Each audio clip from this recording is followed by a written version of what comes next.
partly cloudy tonight with a low of 59 degrees. Tomorrow will be the same, partly cloudy, and the high is only going to be about 79 degrees. I'll have those full weather updates for you later on in the 6 o'clock report. WCBT's World News Roundup. The assassination of a radical Muslim cleric has sparked a 2-day wave of riots in Kenya's poorest city of Mombasa. At least 5 people have been killed, including 3 police officers. Hundreds of police were called in on Wednesday after angry crowds threw explosives at churches and looted public buildings. Authorities insist order has been restored, but many say it's a reflection of the deep-seated tension between Christian and Muslim communities. CNN's David McKenzie joins us now from Mombasa. We warn you that this video may be graphic. The gruesome aftermath of a drive-by shooting in Mombasa, Kenya. This was clearly an orchestrated hit. Family members, some wounded, still in shock.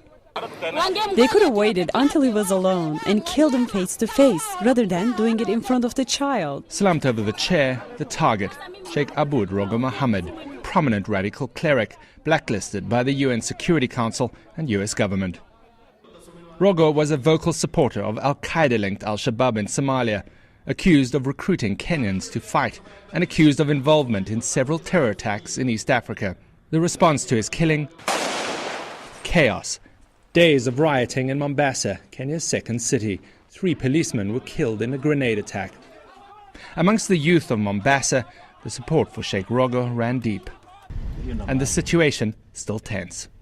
They brought the Sheikh's body right after he was killed, took it away from police and brought it here to the mosque just down the street.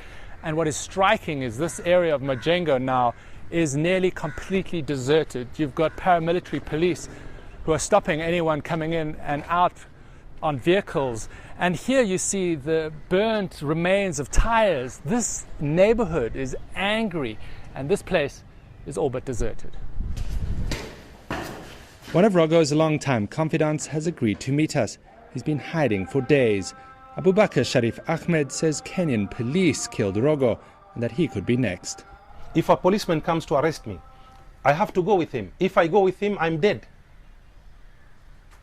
If I stay in my house, I have to defend myself because I know if they come for me, they'll kill me. Sharif faces terror charges and is on the same US government blacklist for supporting Al-Shabaab. In fact, I prefer going back to Somalia and live with Al-Shabaab. Maybe I'll have peace there. I can live up a normal life.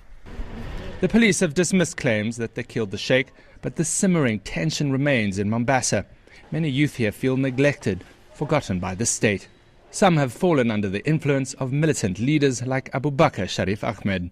It's a conflict between democracy and Islam. So whoever opposes democracy with Islam gets killed. What is happening in Kenya is going to affect the peace in Kenya. If they are going to kill us like this, we have to fight back.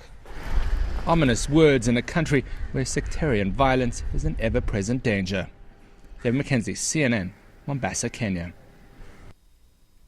Well, it's the 3rd day of the Paralympics in London. A record 4,280 athletes from 164 countries are taking part in the Games.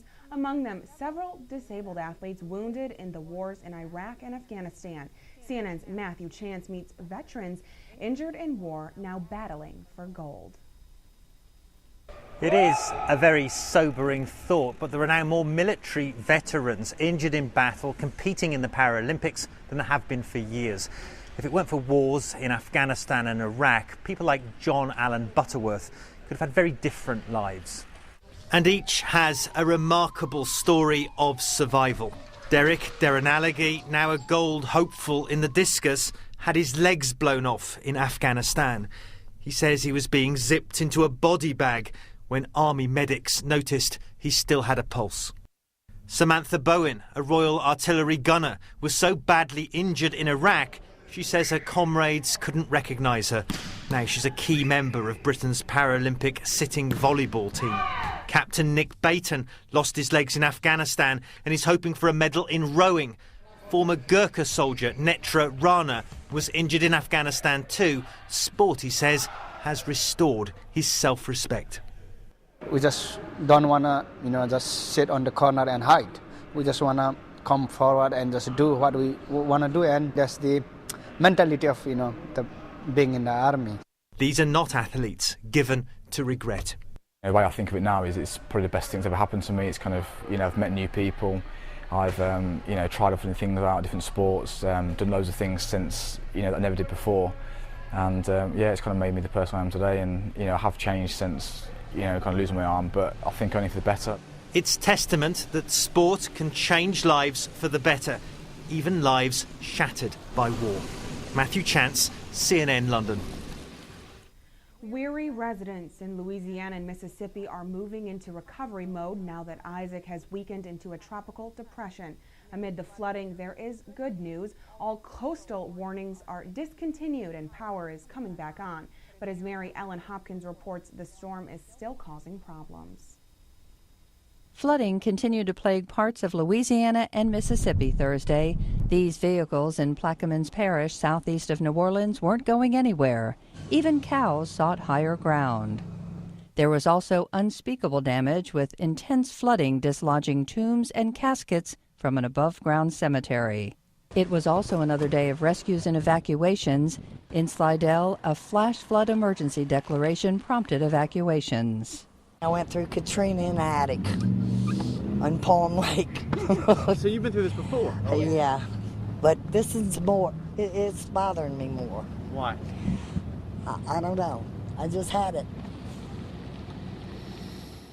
Meanwhile, the U.S. Coast Guard rescued a couple and their cat in St. John the Baptist Parish, and the Army National Guard used boats to rescue people in Mississippi. Back in Plaquemines Parish, officials intentionally breached a levee to drain floodwaters. I'm Mary Ellen Hopkins reporting.